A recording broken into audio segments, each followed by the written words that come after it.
Now we're continuing on with the top side control of a very particular kind. Not only do we have our regular control to the side here, but now we've managed to lock down his arm on this side. So working from our crucifix lockdown on top. Now when we do this, on Wednesday we were working on what happened if he escaped this near arm, right? What if his near arm went between our legs? We would grab it, and come up and step over and take his head. If it would go the other way, we would pin it to the sit him up, picked him up and took his back.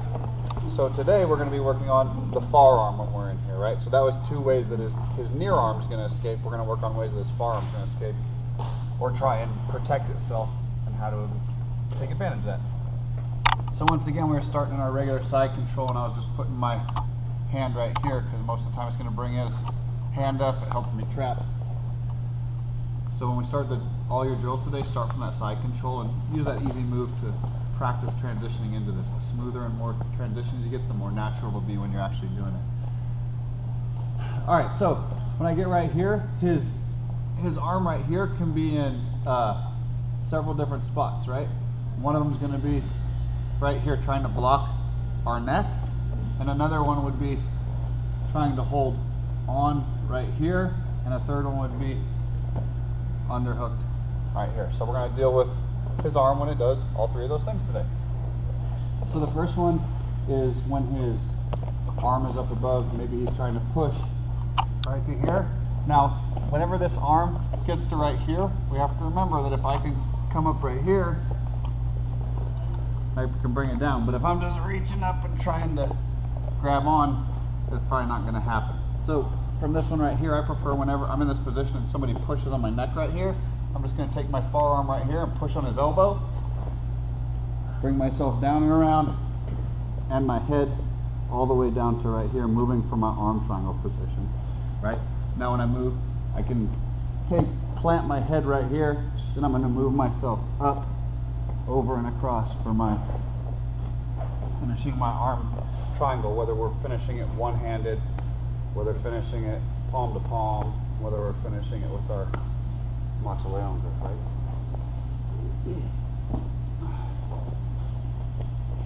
So finding ourselves right here, pressing his neck, he goes to my hands like down, blocking myself, and I'm getting control, and he starts pushing.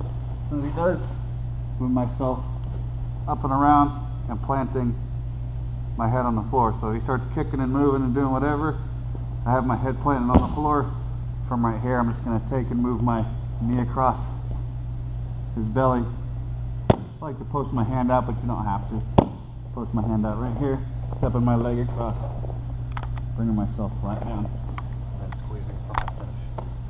So I like to do it one-handed. It's easier to do when I have my arms posted out there to keep me from falling or rolling. So, right here, trapping him. He starts pushing. I'm gonna push it down and across. Boom. Move myself right. Boom. For my finish. So, grab a partner back and forth. Going to arm triangle from top crucifix when he's pushing our throat with his far arm. Okay, go!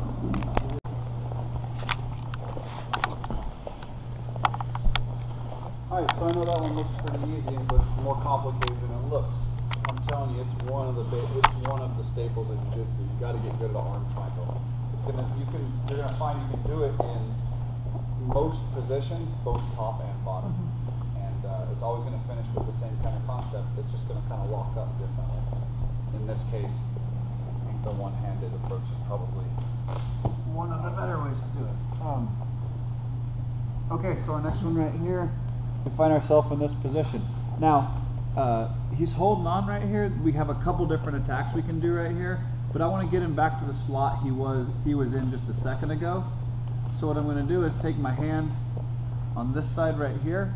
I'm going to put my hand on my forehead right here, and I'm going to take and lengthen out like I'm trying to go for a straight arm bar.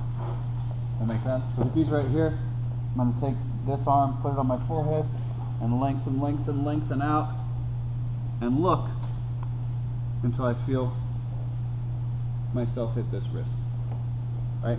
Now from here, it's one of two things going to happen. I'm either going to be already in my straight arm bar, but most of the time when I'm running out to it, the guy's going to feel that that's happening, so he's probably going to turn his hand up.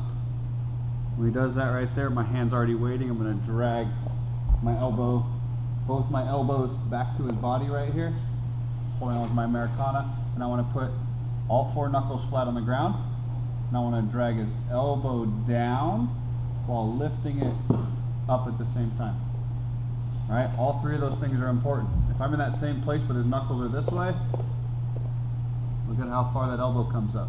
But as soon as I turn all 4 of those knuckles flat, it only takes a little bit of motion. You can see how slow I'm going when I'm in the correct position. It's because you could hurt somebody's shoulder doing this, and you're going to find everybody has a fairly large difference in flexibility right here. So when you're doing a Americana finish, make sure you're doing it slow and steady so that you don't hurt somebody. And in this Americana position, a lot of times, people don't realize they're in this much trouble, and you get them in a compromised position and they start pulling really, really hard, and they're going to hurt their own elbow. All right, so just be careful when you're doing this one. So we want to do work for the sit-up. He's grabbing onto us right here. I'm going to take my arm and put it on the other side of his head with my hand on my forehead, palm facing away. Hey, how's it going? Like this right here. I'm going to lengthen myself out until I feel for this right here, and I'm guiding it up because that's what I really want. I don't want to try for a straight arm bar. I don't want it to go down this way, even though he can't go very far. If he does that, he's just going to find himself being in a bad spot right there. So we're guiding it to that up spot. I'm right here. He's holding on tight. Can't get to it, no problem. I'm going to turn myself over and lengthen out. Once I'm right here, dragging both of my elbows back to my body. This one needs to be in the crook of his neck pit, and this one I just need to get against his body right here. And all this one's really doing is helping bring his arm back and getting it at least at a 90-degree angle for me, right? So bringing them both back to my body and checking all 3 things off the list. All 4 knuckles going down and going up. Alright, so he's holding on right here. My arm on the other side, lengthening myself out, dragging both back, all 4 knuckles to the ground, elbow down, elbow up. Grab a partner, Americana from our crucifix top lockdown. Go! Bonus points extra. And what you'll find is this is the only